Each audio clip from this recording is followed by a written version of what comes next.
Good evening. Thank you for joining us on this evening. The day was a little wet, and so we really appreciate you all coming out for this evening's program. I'd like to welcome you to the Manil Collection. My name is Paul Davis, Curator of Collections. If you could just take a moment to silence your phones, I'd really appreciate that. But I want to begin this evening's program by recognizing the Indigenous people, the traditional custodians of the land, whose lives we celebrate with this exhibition, Mapa Wiya. I acknowledge that we gather here on unceded territory of the Atakapa Ishak, the Karankawa, and the Sana First Nations peoples. The diverse paintings and the sculptures in Mapa Wiya, Your Maps Not Needed, powerfully attest to the Aboriginal Australians' living ancestral knowledge about country. And I am incredibly honored to have been part of this exhibition and tonight's program. I'd also like to thank Tony Martinez and all the Manil staff, who's right here, for their tireless efforts in organizing programs for the Manil. I'd also like to thank the Anchorage Foundation of Texas for their extremely generous support of the Manil's public programs this year. We've had an incredible run of programs, and there are several more to come. Speaking of which, Fred Myers, who is a leading scholar of Aboriginal Australian art, will be giving a lecture on December 5th. And for the rest of the outstanding calendar of programming at the Manil, you can find those details on the museum's website, manil.org, under events. So, this evening's topic. In conjunction with the exhibition Mapa Wiya, Your Maps Not Needed, Australian Aboriginal Art from the Fondation Opale, distinguished anthropologists Howard and Frances Morphy discussed the history and limitations of mapping the cultures and languages of Australia's First Peoples. This evening's program highlights the recent publication of their revised second edition of the award-winning Macquarie Atlas of Indigenous Australia, which I have a copy of here. But should you like to acquire a copy, they will be available at the Manil bookstore in the next few weeks. And having just spent a few days with this since their arrival, I can tell you it's an incredible resource for understanding the diversity of Australia and its Indigenous peoples. Howard Morphy is a distinguished professor of anthropology in the School of Archaeology and Anthropology at the Australian National University. He's also a founding director of the Research School of Humanities and the Arts at the Australian National University. He was a former chair in anthropology at the University of College London, and he has received many, many honors for his extensive publications in the field of visual anthropology and art history, such as the General Survey text, Aboriginal Art, which is a text that I used in undergraduate, Becoming Art, Exploring Cross-Cultural Categories, and a forthcoming publication, Museums, Infinity, and the Culture of Protocols, Ethnographic Collections and Source Communities. I'm looking forward to reading that one. Frances Morphy is a linguistic anthropologist and honorary associate professor at the Center for Aboriginal Economic Policy Research at the Australian National University. With Bill Arthur, she is one of the general editors of the first edition of the Atlas. Her research interests encompass a variety of topics, but linguistic and anthropological demography in a variety of Australian settings is a key concern, particularly in Arnhem Land, where she has been working with Howard for the last, I think, 30, 40 years? 40 to 50 years. A long time. Her publications include Japu, a Yolnu dialect, and she co-edited The Social Effects of Native Title, Recognition, Translation, and Coexistence, which was an incredibly important book. And so with that, please welcome Howard and Frances Morphy.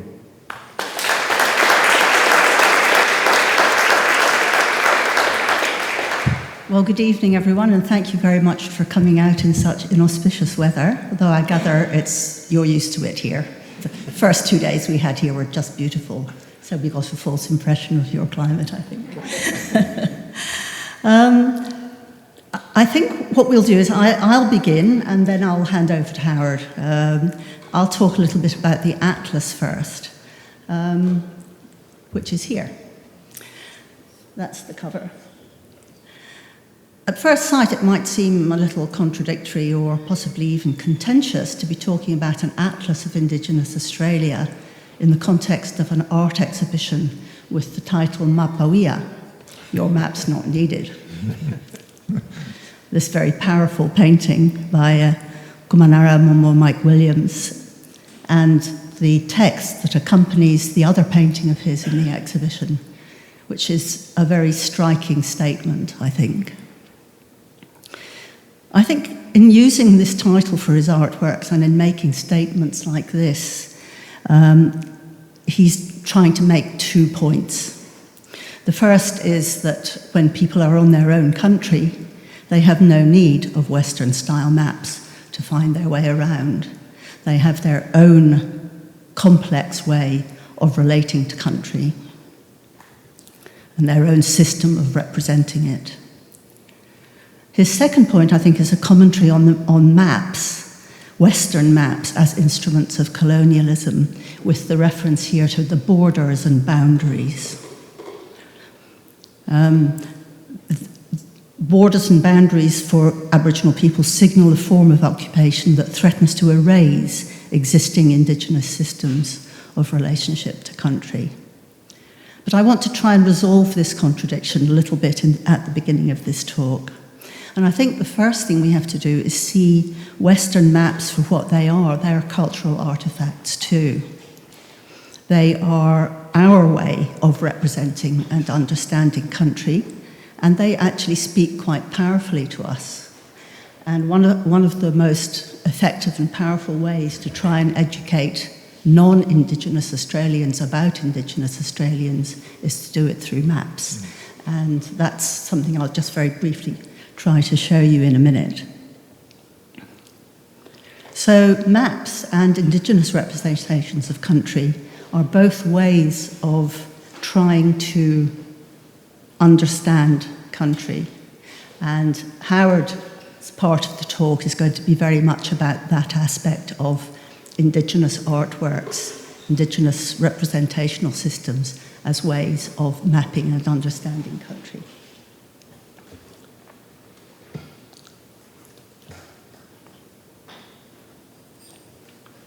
So the relationship between the two parts of the talk really lies at the heart of this recently published book. And here's a page from the atlas just to give you an idea of the sort of general layout.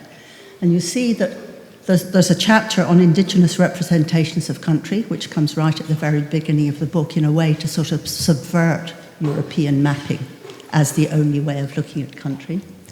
And then there's a chapter on art, which Howard will talk about quite a lot.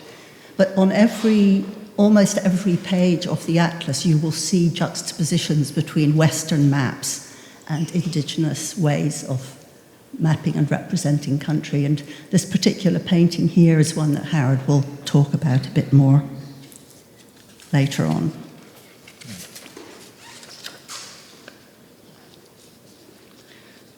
So Western maps are conventionalized symbolic products.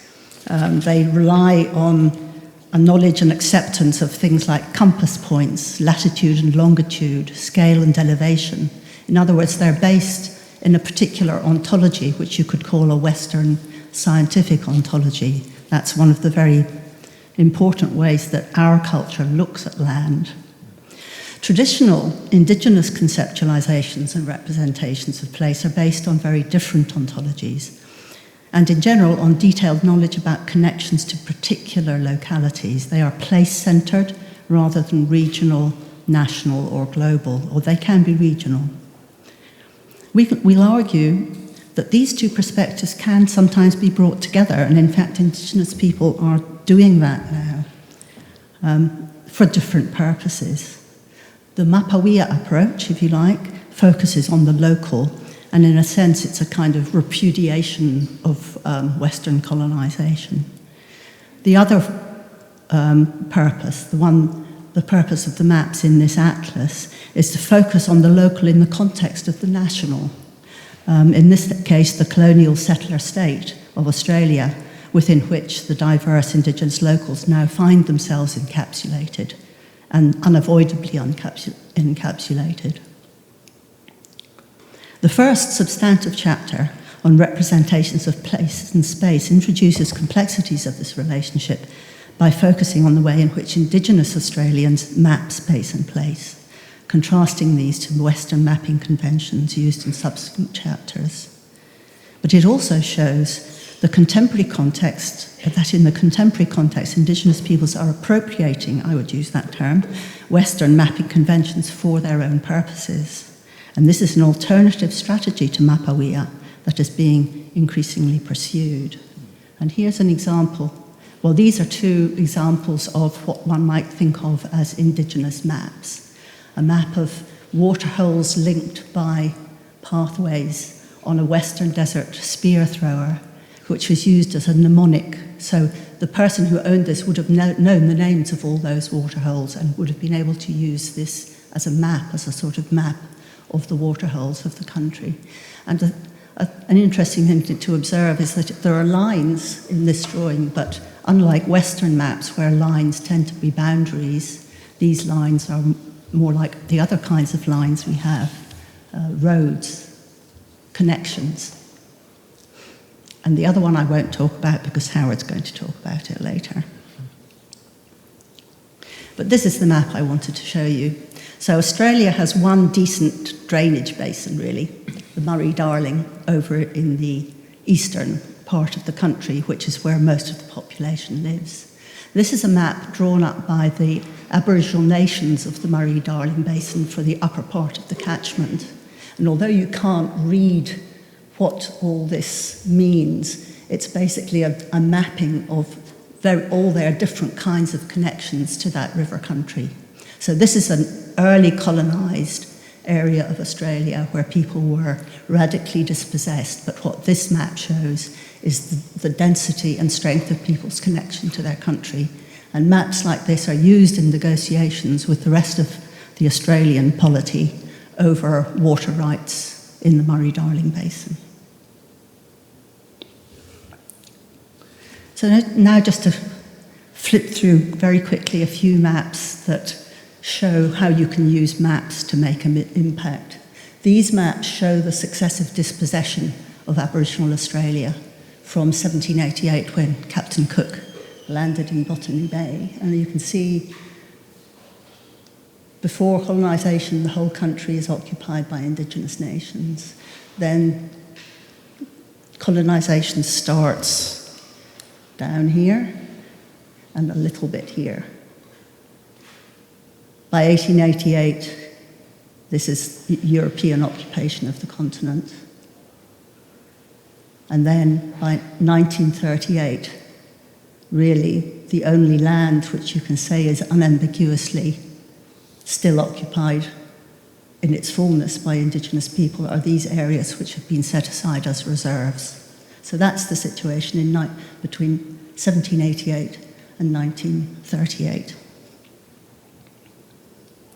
And then this map shows what's happened since about 1960, the sort of gradual restitution of land under various land rights and native title acts, which I won't go into because it's incredibly complicated, but just to show that in the areas that are the ex-reserves are now Aboriginal land, and you also have native title lands. But again, this part of the continent, it's harder to get your rights back. This is the state of vegetation. So you can see that in the parts that are occupied by Aboriginal land, it's the least disturbed vegetation on the continent, which gives Aboriginal people an important role in natural resource management and in parks, the National Reserve, as it were. And this is the land use map of Australia. Again, this is the bit Europeans don't really know how to use with their forms of economy. But the other interesting thing is how little of Australia is actually agricultural cropland. You can barely see it, these yellow bits. All of this is pastoral in one way or another. So whereas Aboriginal people use this entire continent productively, our kind of culture can't actually manage to do anything much with large chunks of it. And this is another map which may surprise some of you. So here we have the population distribution as calculated by the anthropologist Radcliffe Brown at colonisation. So predictably, the population is denser around the coasts and in the well-watered regions, but there are people everywhere, really. I'm not quite sure why he didn't put any dots in there, because there were people there. And this is the population of Aboriginal people, Indigenous people in Australia today. Contrary to what's often thought, the majority of Aboriginal people, Indigenous people, live in the same well-watered coastal areas as the non-Aboriginal population. In other words, the population is largely urban and inner regional. These are the remote areas here. But if you look at the map as the percentage of the population that is Indigenous in any part of the country, then once you're back here, this is where more than 50% usually of the population is Indigenous. So although most Indigenous people live here, they form a tiny percentage of the population. The small numbers who live out here form the majority of the population. So it's quite a sort of paradoxical. So Frances, so the population has always been around the coast in terms of the density it's to do with water. It's to do, this is a very arid region. Most of Australia is very arid. It can't support a very dense population of people whose basic mode of economy is hunting and gathering. And these are the hunter-gatherer paradises around the edges. They are. Okay, so you'll be seeing a certain pattern emerging, and it was captured by Charles Rowley in a very important set of 3 books that he wrote about the colonisation of Australia and the dispossession of Aboriginal people. He drew this line, and he calls the area inside it colonial Australia, and the outside closely settled Australia. And time and time again, in every chapter of the Atlas, there are 21 chapters, you'll see that this line still has effects.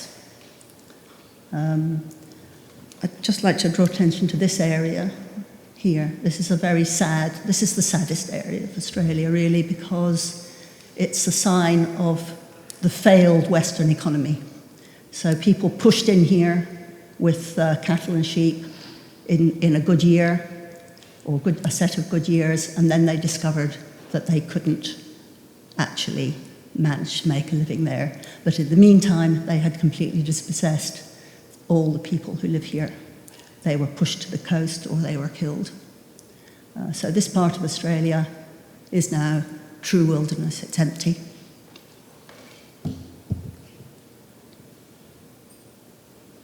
And I just wanted to finish on my part of the talk on this slide and give Howard a bit of time. This is another slide which is about Indigenous people using data for their own purposes, including mapping. There's a movement known, it's been called Indigenous Data Sovereignty, which is actually big in this country too, and in Canada, where Indigenous people are increasingly wanting to own and control the data that exists about them and use it for their own purposes. This is a group of people who are the traditional owners of the town of Broome in Western Australia, the Yawarru people. And right up here is Patrick Dodson, who is a senator, an Australian senator, and who wrote the foreword to this book. At the time, he was the director of the Kimberley Research Institute. They decided to run their own population survey because they weren't satisfied with the figures that were produced by the census. So they did their own household survey. I helped a little bit with the design of that. And after they'd done that survey, they did some very interesting mapping. They took maps of the town transport system in Broome, for instance, and overlaid it on where the Aboriginal people of Broome live. and showed fairly conclusively that the transport system, the public transport system, does not serve the Aboriginal population of Broome. It serves the tourist industry. So you can do these things with maps. You can make powerful statements as Aboriginal people with maps. And I think that's the end of my little sermon on maps, and I will now hand over to Howard. And if you hand me this, okay. Yeah. And this is the chapter on, specifically on the visual arts. There are very few maps in this chapter on the visual arts, and I suppose why there are very few maps will come out as the talk develops. There are mappings by Indigenous Australians in this chapter, but very few of the kind of survey maps that you've seen. It's useful to pause a little while on this one map here, because this is a map showing the archaeological and rock art map of different art regions of Australia. And the small dots you'll see, but we can go on to the enlargement of it, represent what here is called the panoramity style. Panoramity refers really to a predominantly geometric form of representation, and you can see panoramity occurs all the way across Australia. And then we have finger markings above that, which is a very small form of art that's represented only in certain environmental conditions, which is where you actually have soft walls of caves well below the surface, and people used to do a whole series of finger markings. We know very, very little about why, but you also get those kind of finger marking designs in other areas of the world where similar conditions, where similar palettes exist. And then we have two divisions, very gross divisions, very broad divisions into simple figurative style and complex figurative style. And there's a reason why this map is almost by definition oversimplified, because we're dealing here with at least 60,000 years of human occupation of Australia. And you can imagine that the art styles that have been here over time have been enormous, potentially in some ways transforming, though there is a sort of sense to some of the sort of regular patterns in place. And the complexity of each region is very much masked in some ways. And I'm just going to point out the regions, as I was going to, where we'll actually be focusing on. The Rowley line, which is not here, but Frances could signal where it is, more or less, is actually where just about all of the works in this exhibition come from behind the Rowley line. And they come from the area that Rowley refers to as remote, but in fact, in our way of thinking of it, it's actually the area that was last intensively, effectively colonised. That doesn't mean that Indigenous Australian art exists only within that area. It's just that the Indigenous Australian art that has a strong connection to previous formal trajectories and systems and technologies is primarily in that area there. And we're going to talk in particular about paintings that come from Western Arnhem Land and Eastern Arnhem Land, the Kimberley, and the different communities, in particular of the Western and Central Desert. So the paintings that are in this exhibition here really come primarily from that region of Australia. What are some of the examples of, for example, complex figurative art? Let's go on to the next one. Well, this sure looks complex. Though it's from Inuluk Hill in Western Arnhem Land, on the Arnhem Land Escarpment, it's probably from one of, I think, the most magic places on Earth. because you walk out from the coastal rainforest up the side of the escarpment where the vegetation ceases, and you're in a hillside that is eaten through with caves and crevices, and there is this unbelievable array of art, the earliest of which may well date back to 40,000 years. So you have a wall here that is a palimpsest of different images painted in different eras of time. And the art that is referred to as complex figurative is the art that you can see on the surface, the art that also you can see if you turn your heads to your right, you'll see two paintings on the wall, X-ray art. I'll go into a little bit more detail of one of them in a minute. But here you can see actually the representations that are on top do have characteristic X-ray forms. You can see a wonderful painting of a barramundi in the middle there, almost jumping out at you. But as you go down, and when you go areas where it's not so dense, you'll find very many forms that would fit into the category of figurative art off the top of your head. So let's look at the next painting. Okay, well, this is Lofty's painting.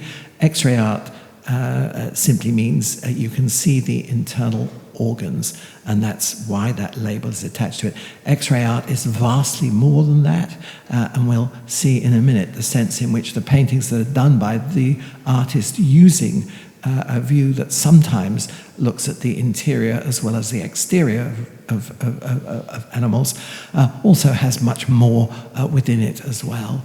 And here you can see the fabulous cross-hatching that characterizes the surface quality of many of the figures. But the figures themselves are very, very detailed, such that ichthyologists and mammalogists will be able to identify the species of animals from the outline. So if we can go on to the next image. Well, heck, is this complex or is this simple? This is the kind of form that in the archaeologist's classification of simple figurative will be simple figurative, because it's just a figure, it doesn't have any embellishment.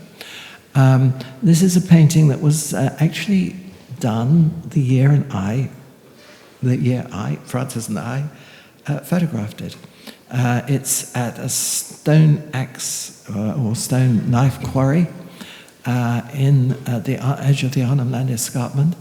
It was made by an artist called Wally Mundag, some of whose bark paintings are indeed not here in the medal collection, but are actually in the Swiss collection from which this derives. And I could go into this painting in an awful lot of detail.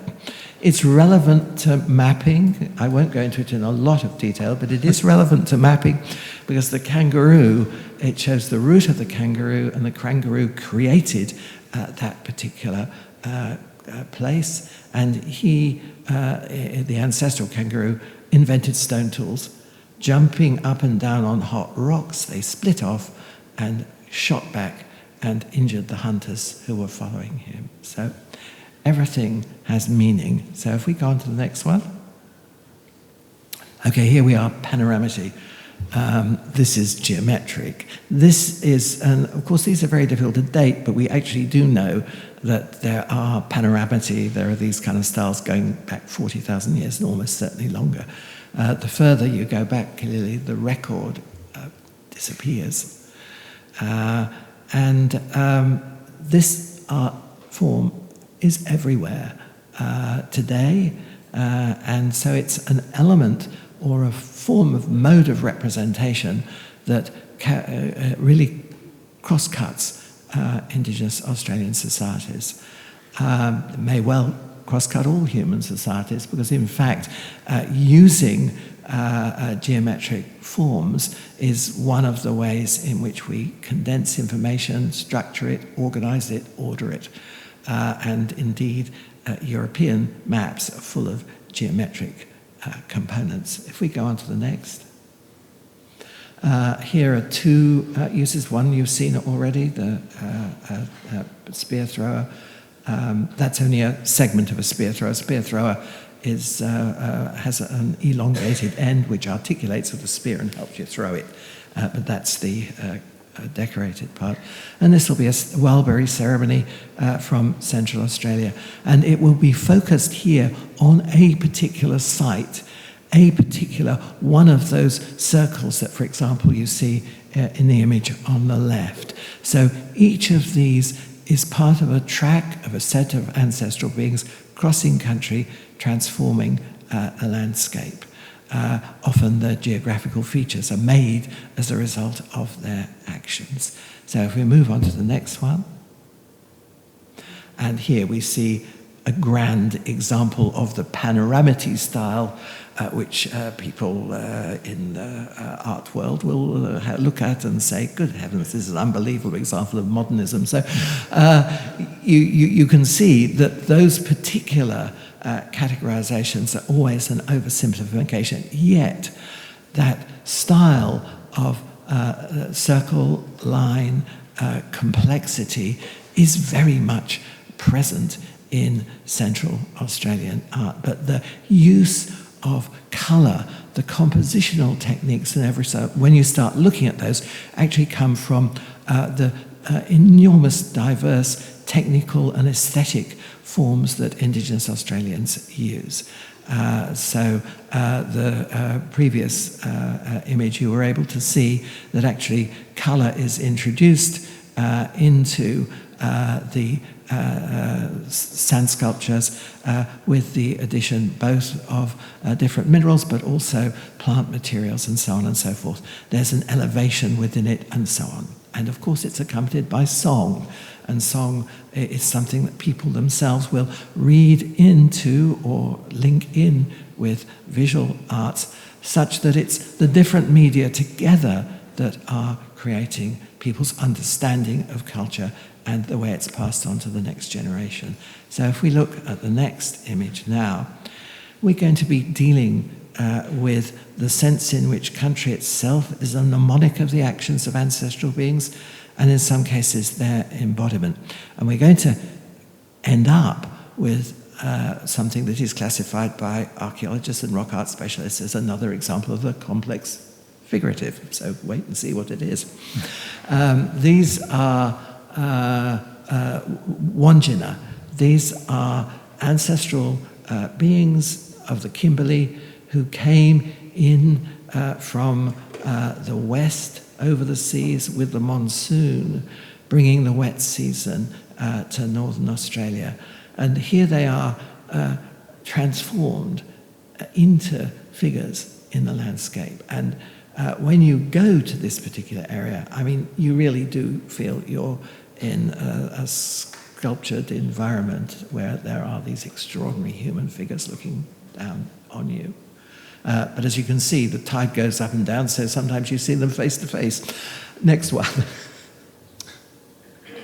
And these are the complex figurative representations of the Wandjina in a cave here, well to the east, on the far side of the Kimberley, on the way towards the town of Darwin. These figures have been painted for a period of, we know, at least 2,000 years. And we can see sort of how, if you do an art history of the region, there are sort of earlier images that almost certainly relate to the being there. Figures that are repainted in ceremonial contexts, maybe 20 or 30 times, and the ceremonies will be held at intervals of 10 to 20 or 30 years. So people have done pigment analysis and found these series of repaintings, and the repaintings are part of ritual to bring on the wet season. So there's and these are seen also in a sense with the repainting and with the singing to embody the spirits of those same ancestral beings who are incarnate in the rock surfaces early on. The thing about ancestral beings is that they can die and carry on living, they can move, they can be transformed many times, and in following ancestral tracks and songs, people refer to songline as a sort of popular phrase, then you are following the journeys of these ancestral beings across country. So if we go on to the next, here's one that you can actually see here. And so Wandjina on bark are one of those forms of complex figurative that are still painted, and a giant Wandjina appeared in 2000 at the, I can't remember the date now, but the opening of the Sydney Olympics. A giant Wandjina figure moving across the stage. The impact was enormous. Next. Now we're going to move back to the painting that Frances said we were going to go into in a little bit more detail later on, so we are going to. This is in the atlas as a map. Obviously, one of the problems with an atlas like this is that you have to restrict the amount of information that you put. It's rather like captions in an exhibition in an art museum. In order to actually talk fully about this painting, you would need a book as a whole, because it is so dense with its connections to country and place. It's done by an artist called Narichin Meimaru, who we worked with very, very closely until his too early death. And it's a painting of a place called Jerikpi. Now, I'd better see if I can hold this in a disciplined manner. Frances always thinks I'm very indisciplined when holding pointers, because I'm going to wait, but I'm going to try and be very disciplined. And I first understood this was a map when Narichin Meimaru had been with his sons and others to develop an outstation. Yolngu in the 1960s, they'd never left their country at all, and they were still very much ritual performers and hunters and gatherers and occasional visitors. But the conditions changed that enabled them to actually move back to their land.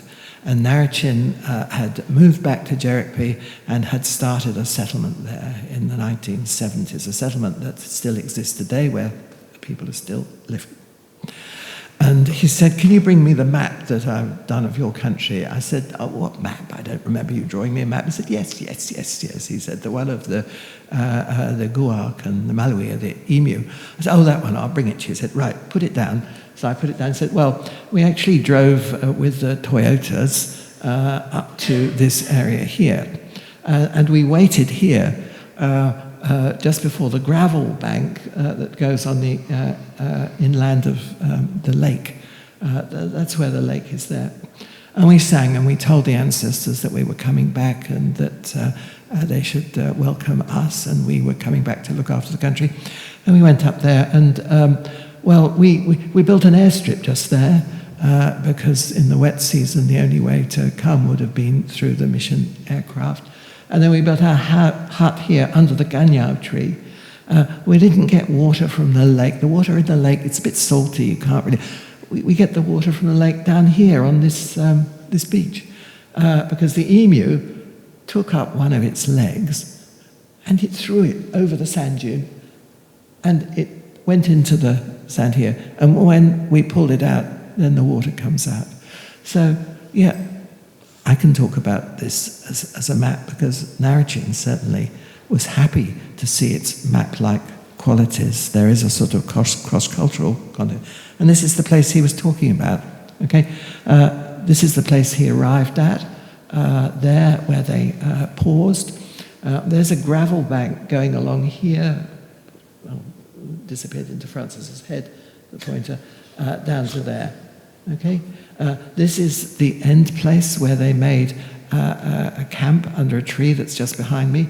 Those are these high sand dunes that separate the sea. The high sand dunes were made by an ancestral woman who lived there, Nyapalilnu, who used to take the fur from possums and spin it into great mounds of string that were transformed into the sand dunes. And the gravel bank is made by one of those strands of possum fur that were laid down in ancestral times. So getting a picture of this landscape. Here's my, if you like, summary map of it. Here are the dunes going up there. This is the lake where the water was salty. The fresh water comes from the beach here, Gunganboy, sand crab beach, and there you can see the gravel bank there.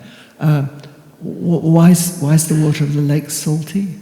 Well, the emu actually discovered water there by scratching in the ground, but it was salty. It's salty because the ancestral woman, Yapalilngu, when one of her brothers died, cut her head in mourning, and the blood flowed into the waters there. So it's actually the ancestral woman's blood that you can taste in that water. So you can see how I could talk about this for hours, but I'm not going to. I'm going to move on. And there we've got a different view from an aeroplane. And so you get an idea of this landscape. You'll see now, actually, it really was something that was seen to be a map. And let's go on to this next one. Okay, I would argue that at the heart of Aboriginal art, at the heart of Yolngu art in particular, there's a sort of dialogical relation between figuration and abstraction, between different forms of representation. And in some ways, that is how people are able to generate such a diversity of images and forms right the way across Australia. Because in fact, these are all the same painting. This is the same as this is the same as this is the same as this. And you'll be able to look at the structure. So art history, formal analysis is very useful in studying all art forms, whether it's a particular individual artist to see over time the sense, the trajectory of their art, either aesthetically or in terms of its meaning. But look at the structure of this. There are these three poles here. Look at the structure of this. Howard, it's the same map. It's the same place. It's the same place. The same place. Look at these three poles here. Okay, well, you can see this is sort of linear in shape. You can see this is linear in shape. You may remember that there was an emu in the middle of the lake. The emu dug the ground to get the fresh water, but there was no fresh water, so the emu threw his leg as spear over the dunes. You'll actually see there are kind of geometric elements that occur there, marks there, marks there. Those are actually ones where exactly the same meanings happened in relation to country in each place. This painting was collected by a dear friend and colleague of ours who we worked with very closely, Ian Dunlop. And we didn't document it. He documented it.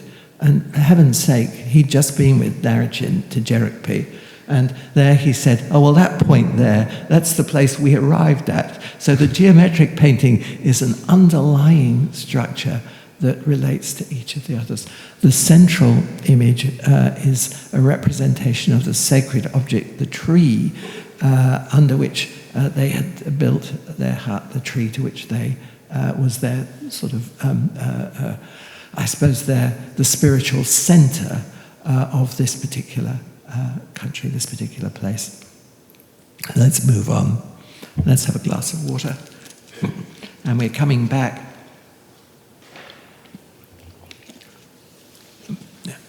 We're coming back. That's all right, I'll speed up. To an image we'd seen earlier.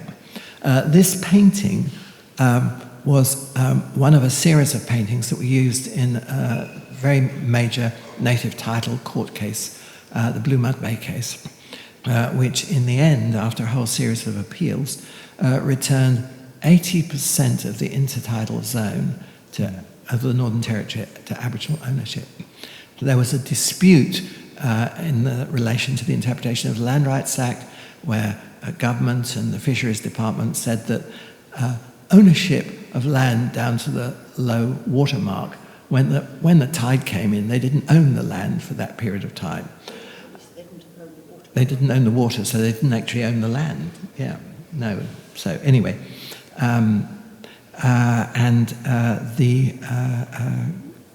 outcome of the High Court case was that no, actually, the legislation did mean that they actually, when the water came in, still controlled the land and still owned it. So it was a very, very important decision. And this is a map by Garin Gumana, a great Yolngu elder. This is our map of this place. This is a simplification of the map that we did in the court.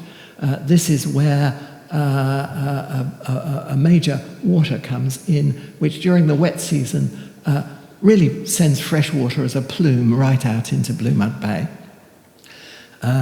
This area and the water that came from it belongs to one of the moieties, one set of clans, and this pattern is the pattern of that clan. So you can see that cross diamond, elongated, pointed design here, going all the way down here. That's one clan's associated with an ancestral snake, and I think we can see that those are ancestral snakes coming out of there.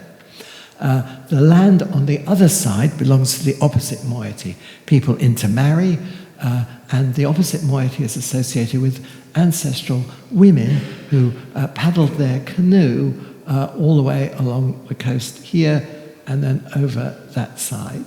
And so the pattern here of the intersecting verticals is a design that marks this clan, and that design is a design that marks that clan.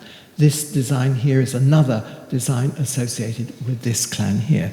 So it does operate fairly well as a map, and Garin has sort of added a little outline of the coastline just to show you that that's what is intended to be there. So we'll move on. We have to, and we'll look at another painting, this one here, that was also involved in the court case, and a later painting or etching done by the same artist, Jambo Marawili. And it's to do with a story about the ancestral crocodile, Baru. Baru created land and sea in Blue Mud Bay. Baru had a fight with his wife, Blue-tongued lizard. Baru was annoyed and wanted some shellfish food, and she wasn't cooking it, so he threw some shellfish, hot shellfish at her. Her response was to set fire to the bark hut in which they were living, and in his agony, Baru, who was then human in form, got up with the bark hut blazing on his back, dived towards the sea, and was transformed in shape to a crocodile. Here is Baru. There, you can see crocodile's head, human body. The agony of someone being immolated in a burning bark hut is really conveyed in lots of ways by this painting. And he dived into the water. And this water here is the water that today you can see the red of seagrass waving beneath the surface.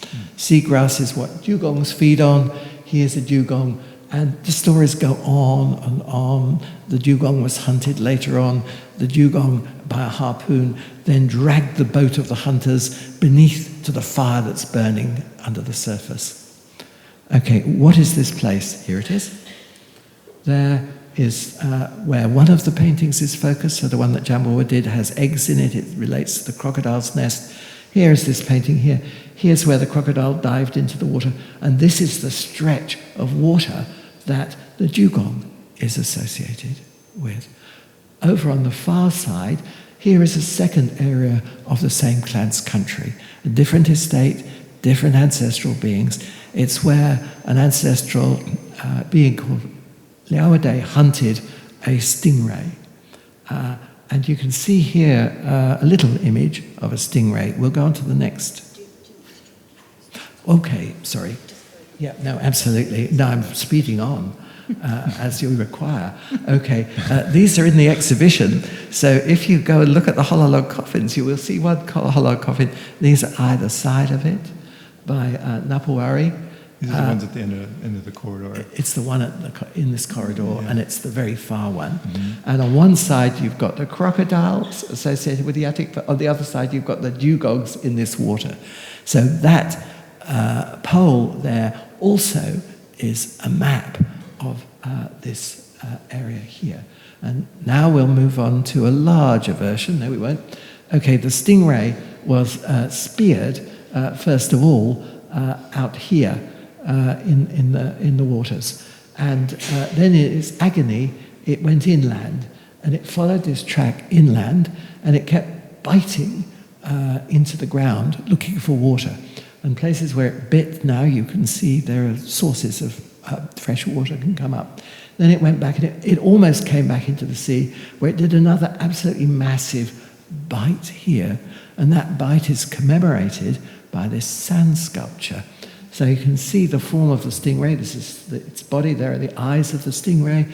That today, when people go out hunting, they will put the remains of skeletons of fish or crabs in the eyes as a kind of benediction, in the hope that it will bring them greater return in the future. And there is the tail of the stingray going into the distance.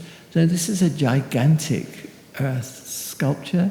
We know that that sculpture was there at the moment of European effective colonization, because the anthropologist Donald Thompson in 1937 sat here where Jambua Marawele's grandfather, Wongu, the leader who was fighting for resistance against Europeans. Donald Thompson was going in to try and mediate, sat, listened to him singing, and people tell us today when we go to this place. So who knows how long this sculpture has been here.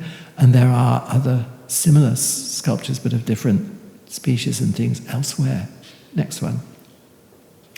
Now we're going to just slightly change course, and I'm not going to be talking for very much longer in case Frances is worried, because what I'm showing, again, we're going back to complexity.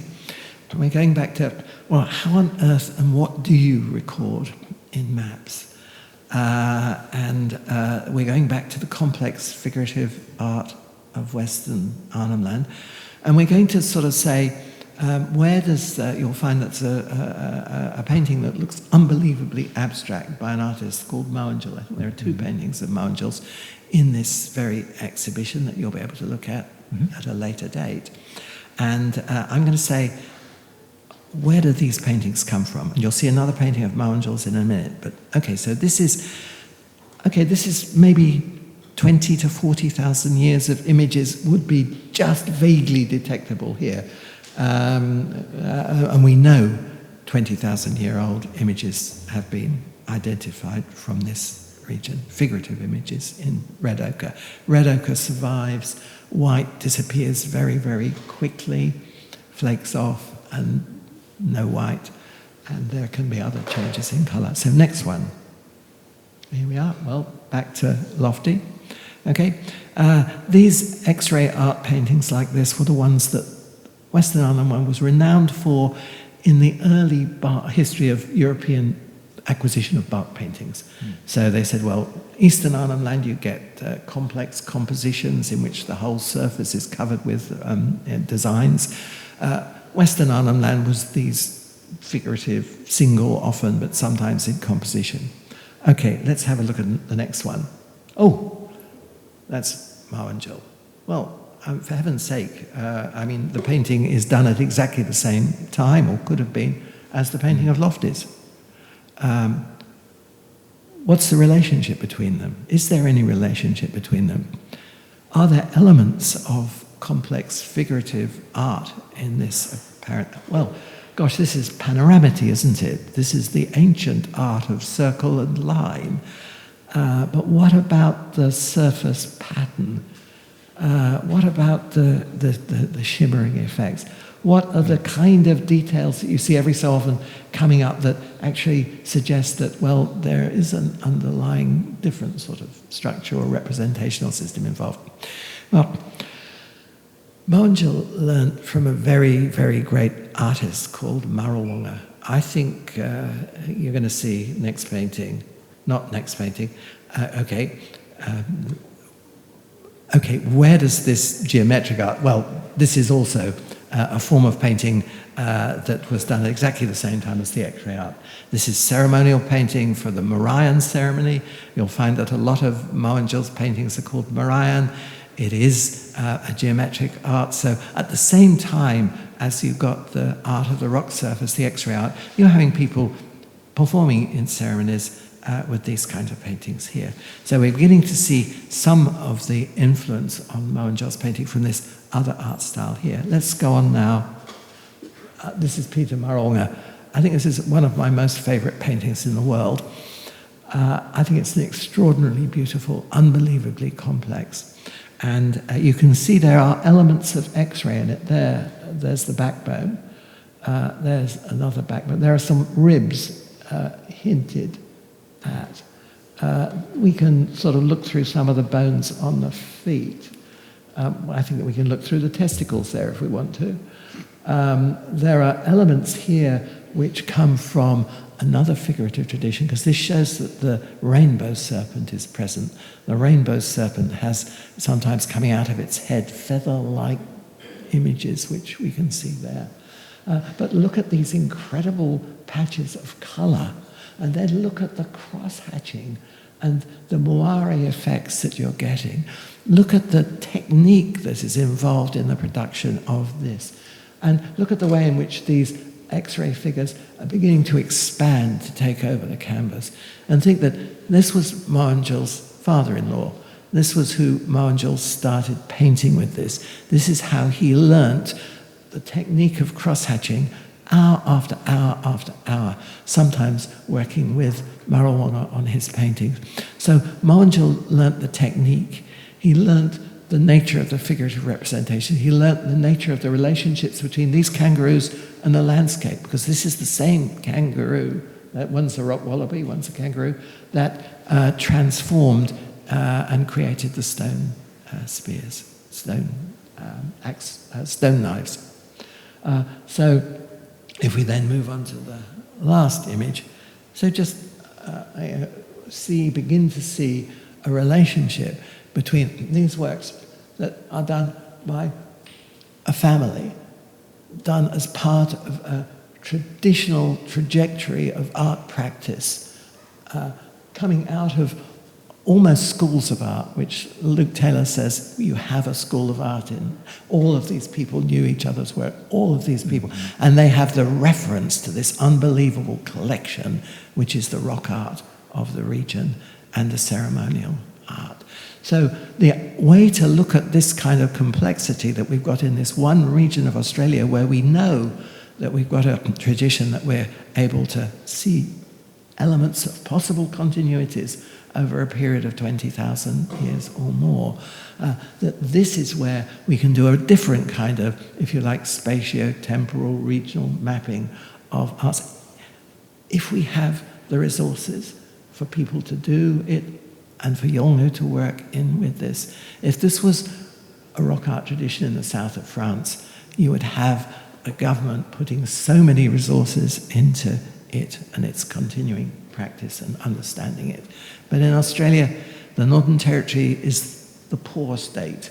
It's a tiny population. It doesn't get its share of taxes and so on and so forth. I'll finish in that point. And see if there's any questions, if there is time. Well, I think you have some questions. But we have a few minutes, I think, maybe. But before I open it up to the audience, I do have a question, because I love the way in which we were talking about maps and really sort of having a wonderful conversation about the conceptual nature of maps and the data that goes into making the maps that are in the book. I mean, incredible amounts of data accumulated over time. But the ways in which the maps and paintings are made, in the way that information or that data is embodied in being in the land. And so I was wondering if you could just talk really quickly about sort of those sort of differences in a way. Okay. I mean, Frances and I are very interested in something called cross-cultural categories. This is the lateral answer to your question. So we explore whether something like art is a cross-cultural category, whether aesthetics is, whether mind is, and we look at it from linguistic viewpoints, but we also look at it comparatively. Is mapping a cross-cultural category? Is it meaningful to talk about those two different kinds of things as mapping? And I think our preliminary answer would be yes. And it's confirmed by the fact that Yolngu themselves are very happy to understand mapping in the sense that we would see it in some of their works and paintings and things like that.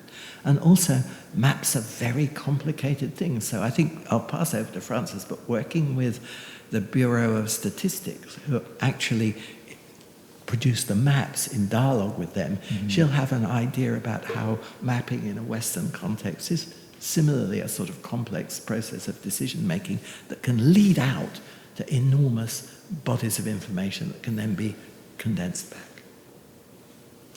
Well, I mean, Western maps are incredibly complex because there are so many different kinds of maps, but they all have the characteristic which they share with, I think, Indigenous mapping traditions of there are ways of getting a grip on the world and working out how space is and how it's used by human societies. But we, in our culture, we're interested we do maps of rocks because we're interested in what you can do with rocks. That's why we do geology. It's because we're interested in what we can do with it. We map populations now that we live in big cities and so on. We need to plan those cities, and maps are a tool in that kind of endeavour too. So we use maps for many, many purposes, but they're all to do with how we live in the world. That's the bottom line of what mapping is.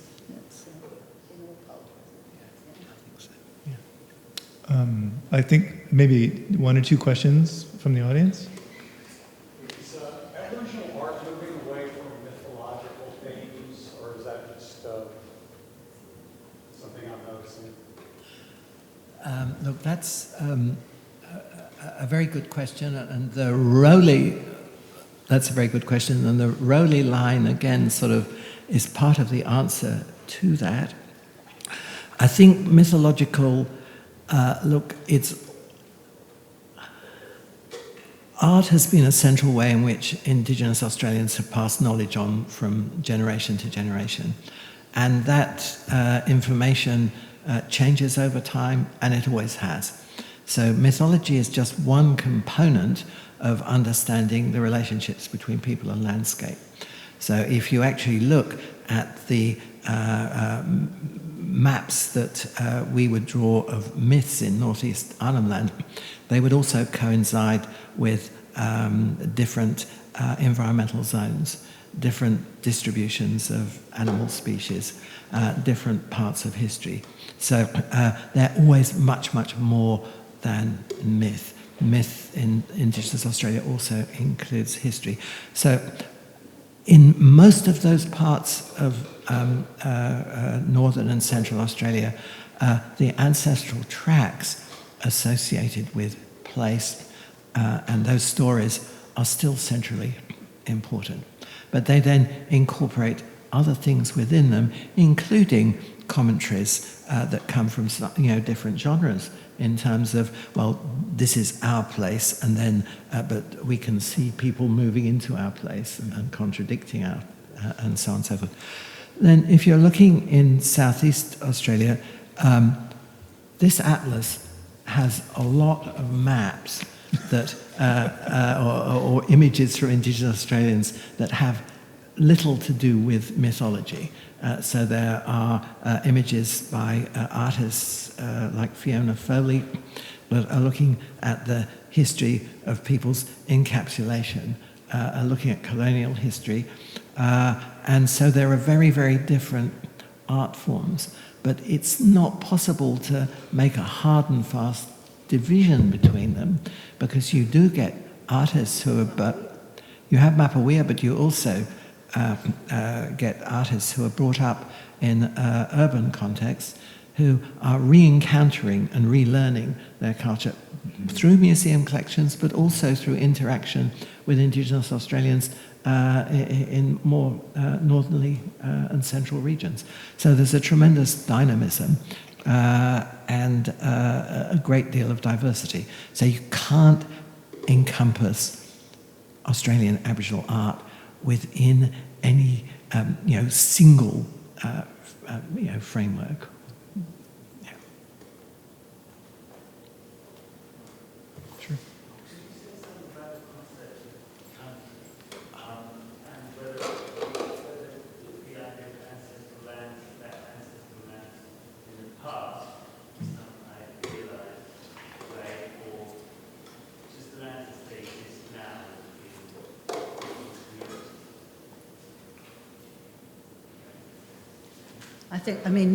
Once again, the Rowley line is relevant because in the areas of the country where people were not radically displaced and where their populations didn't collapse, there was still a lot of colonial interference, particularly in cattle country and so on, but by and large, people managed to stay on or near their own country and maintain that sense of country from the past through to the present. In the eastern states, it's a very different matter. There are areas where there simply are no longer descendants of the people who once lived in that country, and that country is erased, as it were.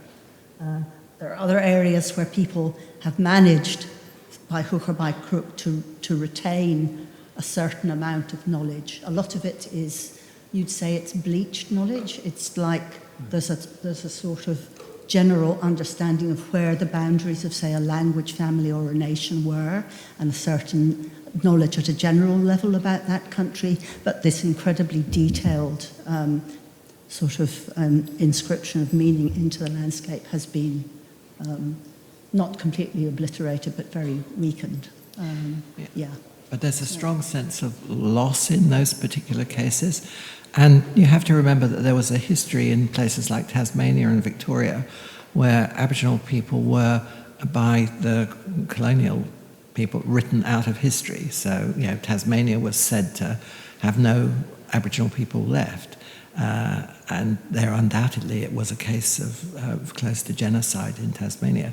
But actually the descendants of those people who survived are a significant number of the present-day Tasmanian Aboriginal population. So people are very much strongly associated with place, using historical documents and others as well to actually trace their own kinds of family histories in ways that actually I think all people in different contexts do use different kind of sources for that sort of reconnection.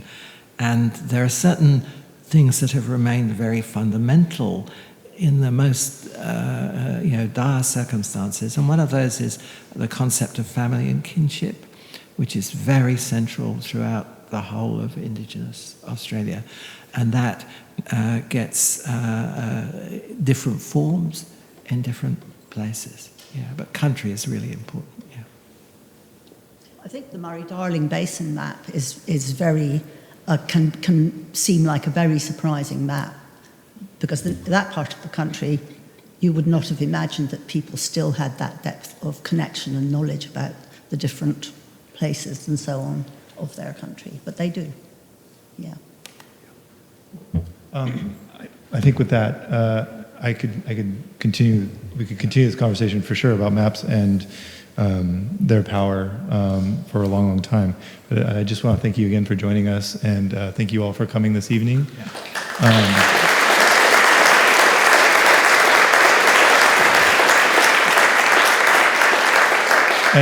And do come back and look at the exhibition and learn more about maps by Indigenous peoples of Australia. Thank you very much, and have a great night.